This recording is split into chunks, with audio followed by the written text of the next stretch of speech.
Hi Meow, welcome back to our channel Money Momo in Bahrain. Ado ngasih ngasih sumagi suti le ada singju cahor singju je kui le cah ba ada singju je cahor se adana atau ini aduga kamen nama ni supa tu ase na main tau re ado mayam cah bahan hora ge adu kamen khara pa thok sar ke Nungthimgi singju changanga changanga ada ini kan to chakara sum chani de singju ga chaka sa hawi de chakara hapsala adu hora age adu cha sana kamen su pa thok sar age na Spray to ya ba ko pya ga singju sa ka sa hawi ne ba cho do han hu ki ge do kamen pa sar ke ai ji cham ma cham na ngai cham ma ju a chau ba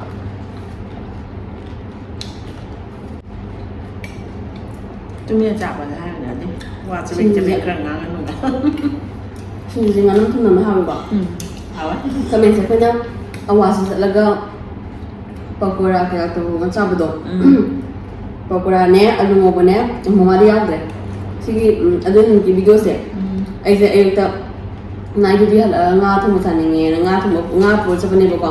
ad ai ga maheshwari ga susmita ga nga thum ri cha re nga thum cha ga susmita video na nga thum cha video nam ji bane ba da maheshwari su flight ha ba ai nai ki ha ba do nga tum tum ni kan si video ye khuda ta la ko ne ba ko unplan oi ba ni pokra cha ni ngen have the maheshwari da kan tren de che di ma yum da gi loi na ma se ma sa po pokra cha gi manu mi to du ai na wala pro ki do du ne adu ha ba da binu ya sing na comment ha re green sing ha pa cha se hauni nge green sing ha pa cha se ka hauni ha ba cha pu thor ku ma tang de film ga ma le pokra su haurani post hai ke no to ne ba du do si comment ai na han ba na pha da ma ja ai bảo rồi cái năm anh mò ai ông định em nè phải ăn vậy nó xin để em nè ai adu itu mito ai bây giờ là như thế là ông bây giờ bây giờ có thái mà gì vậy ở đây mình suy nghĩ luôn mà sao xem hỏi của con mẹ hỏi con mà ở đây sinh giảm tất lên rồi mà mấy mình sẽ mà sẽ fly chạy rồi hay là cái này mình được buat tụm tất lên rồi cái sinh rồi lấy rồi đó cái nó man mình này sinh đó em mua cái đồ man mình ăn mua bữa xong bữa nhà nào sinh rồi vậy sao luôn chỉ là sinh adudo taraga man tapte hasalaga chada lu mane hawe degi pakora jam chani na jabe ra degi yamna thau mo bu dem adum injang hawe thau mo bu de khang dena ko ma su yam phasa gre ba adum haw gre ba dum ki da pakora du so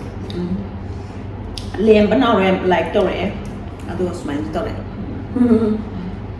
adu ga pakora ma sak em phaje ye hai Koram chắc phải dạy cái vali hai cái này có cái nào nè blessing nong này có koram chắc em phải dạy hai đấy gì chứ thì em hay pakora hậu ai sẽ comment tao rồi mà mình còn hai ba hai cái đấy hà mà mình chỉ hai cái tâm này mà còn lại qua với đặt cái phạt thuốc rồi đúng không bây giờ mà blog wow mà theo mày am xe hay anh mai hay giờ bên chứ đi nằm pakora thùng bạc anh ấy xin tàu bạc đi mấy số này cooker đã alu mà aduga bin long jam na hai Susmita di ude maitai gi haw na ba ngak tane the blend taw na ba do yam pa me price kaya phang ga hai bir o hari ini adum mà gần hai hari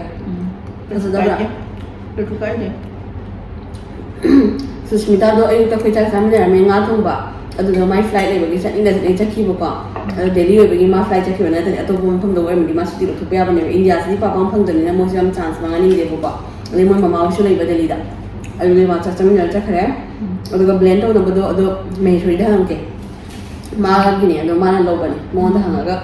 haijar ke chi da ben mai chan thoi khundrak pam ko che Susmita udie aduga siegi full support ai nangin full support che Susmita do ai ta nga thum chamin na bagi video da mani blog ta namra bane buga mai ni to wasanga kan thaga chara asani duga thank you for supporting lagi perawang kemgi nungai jari ni da ahaw mayam sapham ga lei re hai khara tawram cha ba cha ni ga di wa ba su khang da re thung ba su tan da re ꯑꯗꯨꯝ ꯃꯌꯥꯝ ꯄꯨꯟꯁꯤꯜꯂꯒ ꯑꯗꯨꯝ ꯆꯥꯅꯤꯡꯉꯩꯁꯨ ꯁ꯭ꯋꯥꯏꯗ hotel ꯂꯩꯇꯕꯅꯤꯅ ꯎꯄꯥꯏ ꯂꯩꯇꯕꯅꯤꯅ ꯑꯩꯈꯣꯏ ꯑꯗꯨꯝ ꯁꯤꯟꯖꯔꯒ ꯆꯥꯔꯦ ꯑꯗꯒꯤꯗꯤ ꯑꯩꯈꯣꯏ ꯐꯦꯃꯤꯂꯤꯁꯤꯁꯨ ꯑꯗꯨꯝ ꯂꯤꯛꯅ ꯂꯩꯖꯕꯅꯤꯅꯕꯀꯣ ꯈꯤꯇꯪ ꯁꯨꯇꯤ ꯂꯩꯔꯛꯄꯗ ꯑꯗꯨꯝ ꯃꯌꯥꯝꯁꯦ ꯆꯥꯃꯤꯟꯅꯗꯣꯏ ꯑꯗꯨꯝ ꯇꯧ ꯂꯩꯔꯦ ꯑꯗꯨꯒ ꯆꯅꯝꯕꯝ ꯕꯦꯃꯥ ꯍꯥꯏꯕ ꯃꯥꯅꯦꯀꯣ ꯆꯅꯝꯕꯝ ꯕꯦꯃꯥ ꯍꯥꯏꯌꯦꯀꯣ ꯈꯪꯗꯦꯗ ꯃꯍꯦꯒꯤ ꯅꯣꯛꯐꯦꯠ ꯇꯧꯕ ꯃꯤꯅꯣꯛꯇꯨꯗ ꯊꯃꯣꯏꯁꯦ ꯁꯨꯝꯈ꯭ꯔꯦ ꯍꯥꯏꯔꯤ ꯅꯨꯄꯤꯅꯕꯨ ꯉꯥꯎꯔꯕꯅꯦ ꯃꯍꯦꯒꯤ ꯃꯤꯅꯣꯛꯁꯦ ꯅꯠꯇ꯭ꯔꯥ ꯅꯨꯄꯥꯗꯤ ꯀꯩ ꯑꯣꯏꯔꯅꯤ ꯑꯗꯨꯝ ꯈꯔ ꯅꯣꯛꯀꯟꯕ ꯍꯥꯏꯗꯨꯅꯤ ꯃꯁꯥꯒꯤ ꯌꯥꯝ ꯅꯣꯛꯆꯩꯕ ꯃꯥꯁꯦ ꯑꯗꯨꯒ ꯂꯥꯡꯋꯟꯖꯝ ꯁꯞꯅ ꯌꯦꯡꯕ ꯌꯥꯝ ꯅꯨꯡꯉꯥꯏꯌꯦ ꯂꯣꯏꯅꯃꯛ ꯌꯥꯝ ꯍꯥꯎꯅꯤꯌꯦ ꯁꯛ ꯎꯍꯟꯗ꯭ꯔꯦ ꯎꯍꯜꯂꯝꯃꯗꯤ ꯍꯦꯟꯅ ꯅꯨꯡꯉꯥꯏꯒꯗꯕꯅꯤ ꯍꯥꯏꯌꯦ ꯅꯣꯏ ꯆꯥꯛꯈꯨꯝꯗꯩ ꯊꯣꯛꯂꯛꯑꯒ ꯂꯪꯈꯠꯇꯅ ꯁꯛ ꯑꯝꯇ ꯎꯠꯇ꯭ꯔꯦ ꯃꯣꯏ ꯑꯌꯨꯛꯇꯒꯤ ꯇꯨꯝꯒ ꯇꯨꯝꯗꯕꯒ ꯋꯥꯕꯒ ꯁꯛꯇꯨ ꯀꯨꯆꯨ ꯃꯌꯥꯝ ꯊꯣꯛꯇ꯭ꯔꯦꯕ ꯃꯌꯥꯝ ꯊꯣꯡꯕꯗꯨꯒꯤ ꯑꯗꯨꯒꯤ ꯑꯗꯩ ꯆꯥꯕ ꯐꯨꯜꯗ ꯅꯝꯕꯁꯨ ꯅꯠꯇꯕꯗꯨꯕꯨ ꯁꯛ ꯌꯥꯎꯍꯜꯂꯔꯣꯏꯁꯦ ꯌꯥꯎꯍꯟꯈꯤꯗ꯭ꯔꯦ ꯑꯗꯨꯝ ꯑꯗꯩ ꯃꯊꯪꯗ ꯂꯝꯖꯤꯡꯕꯤ ꯗꯦꯂꯤ ꯄꯨꯟꯁꯤ ꯀꯣ ꯑꯗ ꯍꯥꯎꯔꯅꯤ ꯄꯀꯣꯔꯥꯗꯣ ꯂꯣꯏꯅ ꯐꯖꯩꯌꯦ ꯑꯃꯗꯤ ꯌꯣꯌꯣ ꯇꯥꯏꯀꯣ ꯄꯣꯁ ꯇꯧꯏꯗꯣ ꯀꯅꯥꯅ ꯁꯂꯦꯖꯥꯎꯔꯅꯤ ꯁꯂꯦꯖꯥꯅꯦ ꯌꯥꯝ ꯅꯣꯛꯅꯤꯡꯕꯅꯦ ꯃꯥꯁꯨ ꯌꯥꯝꯅ ꯑꯦꯟꯇꯔꯇꯦꯅꯤꯡ ꯑꯣꯏꯕ ꯃꯤ ꯑꯃꯅꯦ ꯑꯩꯈꯣꯏ ꯄꯨꯟꯕ ꯂꯣꯏ ꯅꯨꯡꯉꯥꯏ ꯑꯉꯥꯡꯁꯤꯡꯁꯨ ꯂꯩꯃꯤꯟꯅꯕ ꯀꯣꯏꯅꯗꯦ ꯀꯩꯝꯇꯀꯣ ꯑꯗꯨ ꯄꯀꯣꯔꯥꯗꯤ ꯊꯥꯒꯠꯅꯤꯡꯉꯥꯏ ꯋꯥꯍꯩ ꯂꯩꯇ꯭ꯔꯦ ꯌꯥꯝ ꯍꯥꯎꯈ꯭ꯔꯦ ꯑꯗꯨꯒ ꯕꯤ ꯁꯔꯃ ꯕ꯭ꯂꯣꯛ ꯑꯃꯨꯛꯁꯨ ꯍꯥꯏꯕꯤꯔꯛꯏꯌꯦ ꯐꯖꯔꯦ ꯃꯆꯨ ꯍꯥꯏꯌꯦ ꯄꯀꯣꯔꯥ ꯃꯆꯨꯔꯥ ꯑꯂꯨ ꯁꯥꯛꯂꯥ ꯈꯪꯗ꯭ꯔꯦ ꯄꯣꯠꯇꯤ ꯍꯥꯏꯔꯛꯇ꯭ꯔꯦ ꯌꯥꯝ ꯐꯖꯕꯅꯦ ꯉꯧꯔꯤꯀꯥꯟꯗ ꯃꯆꯨ ꯑꯗꯨꯝ ꯐꯖꯔꯦ ꯑꯗꯨ ꯅꯨꯃꯤꯠꯇꯣ ꯑꯗꯩ ꯕꯤ ꯁꯔꯃ ꯑꯃꯨꯛꯀꯁꯨ ꯍꯥꯏꯕꯤꯔꯛꯏꯌꯦ ꯋꯥꯎ ꯆꯥꯁꯦ ꯍꯥꯎꯅꯤꯍꯦ ꯍꯥꯏꯌꯦ ꯆꯥꯗꯤ ꯂꯣꯟꯕ ꯆꯥꯗꯤ ꯌꯥꯝ ꯍꯥꯎꯋꯦ ꯑꯗꯨꯒ ꯑꯞꯗꯦꯠ ꯍꯤꯌꯔ ꯀꯠꯇꯤꯡ ꯀꯣ ꯌꯥꯏꯔꯤꯄꯣꯛꯇꯩꯅꯦ ꯍꯥꯏꯕꯅꯤ ꯏꯆꯥꯅꯨꯄꯥꯁꯦ ꯀꯣ ꯃꯃꯥ ꯍꯥꯏꯔꯒ ꯂꯞꯁꯥꯏꯟꯒ ꯑꯗꯨꯒ ꯂꯩ ꯆꯔꯣꯡꯒ ꯇꯧꯔꯛꯏꯌꯦꯀꯣ ꯍꯣꯏ ꯍꯣꯏ ꯑꯗꯨ ꯅꯨꯃꯤꯠꯇꯨꯗꯤ ꯃꯃꯥꯁꯤ ꯌꯥꯎꯗ꯭ꯔꯦ ꯑꯗꯨꯒ ꯅꯤꯇꯥ ꯄ꯭ꯔꯗꯛꯁꯟ ꯀꯣ ꯌꯦꯡꯕ ꯌꯥꯝꯅ ꯅꯨꯡꯉꯥꯏ ꯁꯤꯁ ꯍꯥꯏꯅ ꯍꯥꯏꯔꯛꯑꯦ ꯊꯦꯡꯛ ꯌꯨ ꯃꯌꯥꯝꯁꯦ ꯀꯃꯥꯏꯅ ꯅꯨꯡꯉꯥꯏꯍꯟꯁꯤꯒꯦꯅ ꯈꯟꯕ ꯑꯩꯈꯣꯏ ꯚꯤꯗꯤꯑꯣꯗꯣ ꯅꯝꯕ ꯍꯩꯇ꯭ꯔꯤꯕꯅꯤꯅꯀꯣ ꯑꯗꯒꯤ ꯑꯅꯨ ꯐꯦꯃꯤꯂꯤ ꯐꯟ ꯌꯥꯝ ꯅꯨꯡꯉꯥꯏꯔꯝꯒꯅꯤ ꯁꯨꯃꯥꯏꯅ ꯄꯨꯟꯕꯁꯦ ꯄꯨꯟꯐꯝ ꯂꯩꯕꯁꯦ ꯃꯤꯗꯤ ꯋꯥꯠꯂꯦ ꯂꯣꯏꯔꯝꯗꯥꯏꯗ ꯁꯛ ꯎꯠꯇ꯭ꯔꯤ ꯀꯩꯒꯤꯅꯣ ꯍꯥꯏꯗꯣꯏꯅꯦꯀꯣ ꯀꯩꯒꯤ ꯍꯥꯏꯗꯣꯏꯕꯀꯣ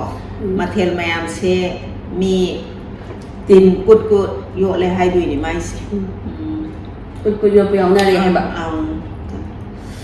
ꯅꯨꯡꯉꯥꯏ ꯑꯩꯈꯣꯏꯗꯤ ꯁꯨꯇꯤ ꯍꯦꯛ ꯂꯩꯕ ꯁꯨꯇꯤ ꯍꯦꯛ ꯂꯩꯕ ꯍꯥꯏꯁꯦ ꯅꯥꯏꯠ ꯗ꯭ꯌꯨꯇꯤ ꯍꯜꯂꯛꯑꯁꯨ ꯋꯥꯕ ꯈꯪꯗꯦ ꯍꯥꯏꯕ ꯃꯌꯥꯝ ꯄꯨꯟꯅꯤ ꯍꯥꯏꯔꯗꯤ ꯊꯣꯡꯕꯒ ꯊꯥꯛꯄꯒ ꯆꯥꯕꯒ ꯇꯧꯕꯒꯀꯣ ꯃꯌꯥꯝ ꯄꯨꯟꯕꯒꯤꯁꯨ ꯅꯨꯡꯉꯥꯏꯕ ꯑꯃ ꯂꯩꯗꯅꯀꯣ ꯋꯥꯕ ꯈꯪꯗꯦ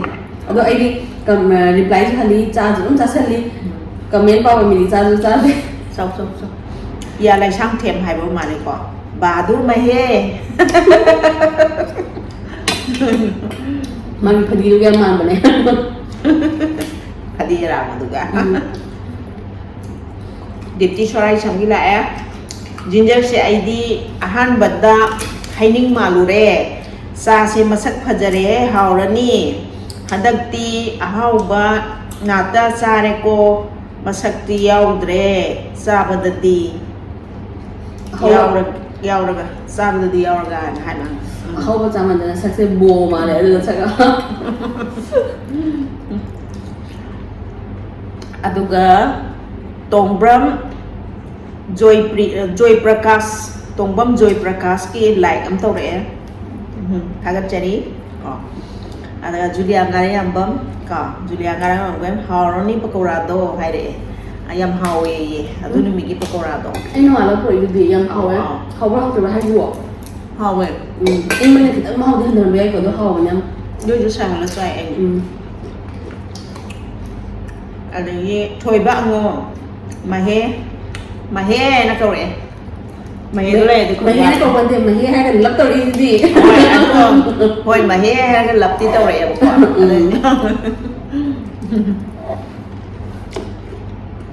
ꯃꯍꯦꯗ ꯍꯥꯏꯒꯦ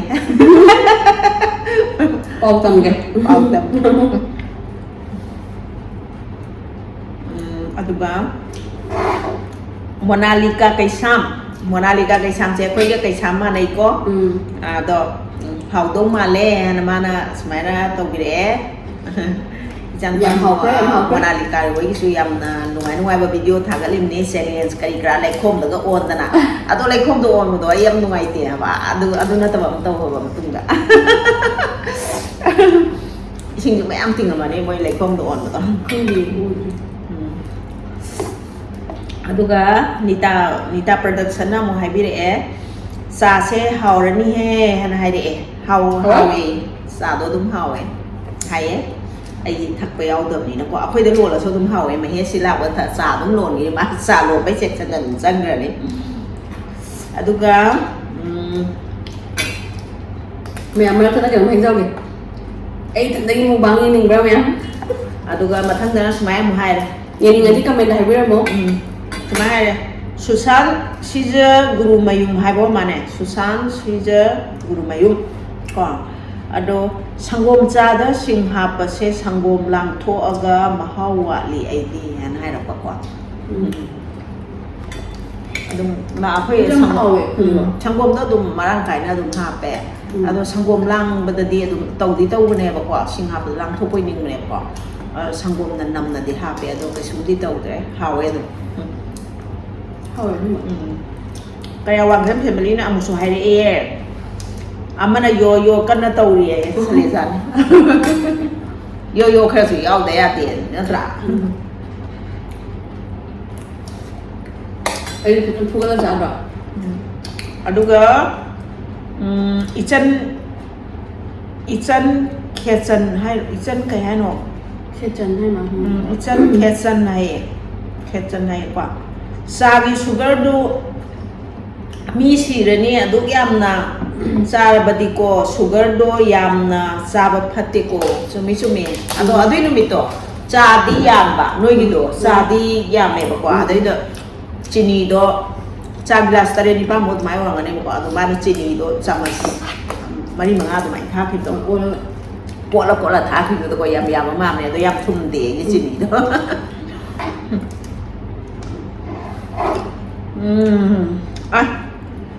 사랑 템메 소리 수시야 까미 나오더라며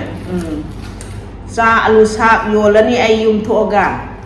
파래 어두나 파라니 신밤맘 딜레이래 파래 아버지 신밤마마 레이라가 좀 토니 그죠 nangi hotel giờ kêu lên đâu mà làm gì ở cái chán thằng đó mà đấy nên là ngọc thế này allu sạc tầm mà tại dù muốn lẽ imo je sathi na ngamiko matam se ngamiko matam se blog su semi thabak su chali adu ni tawri se được mà sao nó bắt lấy cái này hay robot này anh là chỗ ai này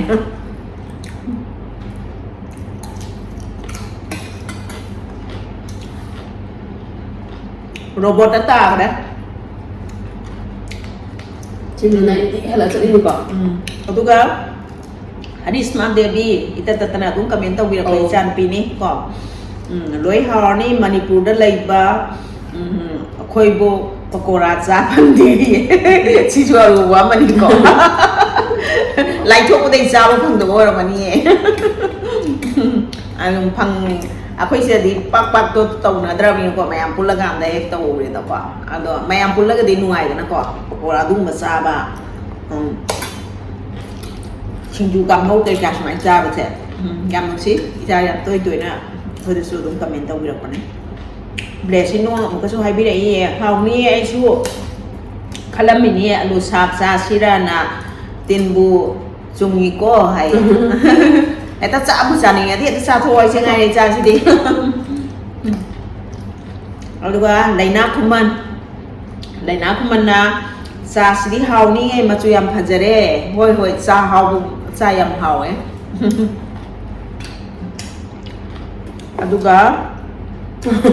apuilu pamai hai ko diabetes na batare sugar khuyam do hoi sang hai bên gì người ta sao bên này đi hay hồi chỉ mà tầm có lấy na thì na sẽ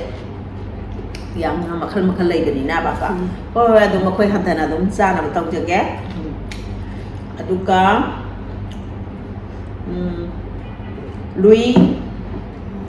Luis ꯈꯨꯃꯟ ꯍꯥꯏꯕꯅꯦ Luis ꯈꯨꯃꯟ ꯍꯥꯏꯕꯀꯣ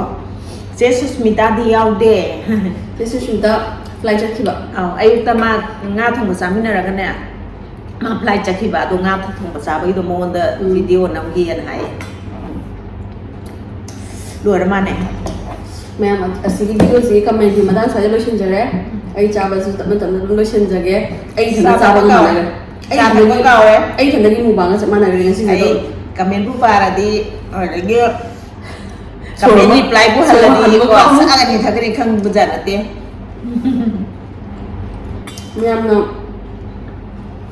ma'am कई कई video करम करम content सेमनिंगे no हबिरदी को अखोय जु खरा idea अमा लेबा मफम राम त खंग दे सोम मेमोरी ने पनम द नमजली नि तई से को मैम अखोयना कमेंट पाजरी से को कना गु मीम जे अखोय गी कमेंट तौबरे दना को करी रिप्लाई हलके हाइबा संगगा अखोय दि अदुम येंजे को अखोयना तौबनिना मीसु तौरमनिना खनबगी को अदुम कनोदि रिप्लाई से अदुम तौदि तौजेबको अदु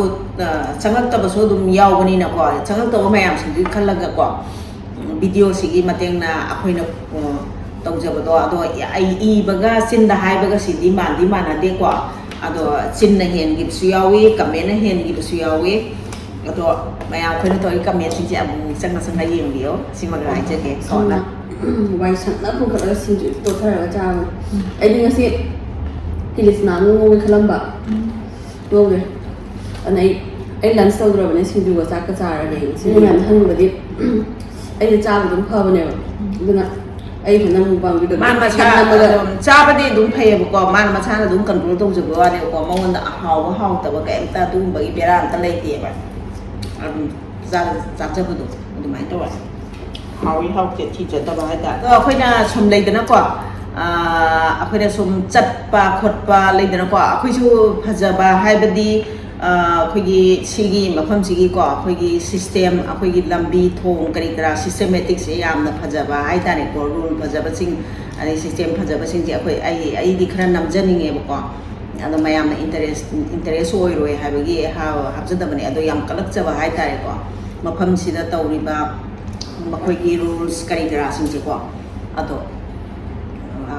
मैम इंटरेस्ट होइरोयना हाबजदबने अदो नमदे दुम नमे को अदो मैम तुम हाफनिंगागदे तुम हाइबिरो लेदना को अदो फजबा रूल्स दी मतौ तमनिंगे हबा अखोयसु अदो हौजिदि मपान थोला वीडियो आउटडोर की वीडियो खया यावर खुरे बुको गना कांदा याम सारी हौजिसे मपान थोला सारी ह्यूमिड याम वांगे याम सारी 40 above level से होगा को ना तो इमुंग दाना तनमजर आनी को और खर लेगा सेप्टेम्बर लोरे पता है देखते हैं पर वाला मार अदा जल्दी मपान होगा पिकनिक को मचा बनो है आनी मदा मैं आमना कितना सजेशन इस लगे कंटेंट कर्म कर्म बना मनिये कमाई तो बना नंबर नुआई करनी मैं आमना कितना आइडिया पे भी रो इस आइडिया हम तो थोकते है लोरे पैसे से कम पैसे बलोरे चाहे तो इतना है सिनान चाहिए मायना ना बा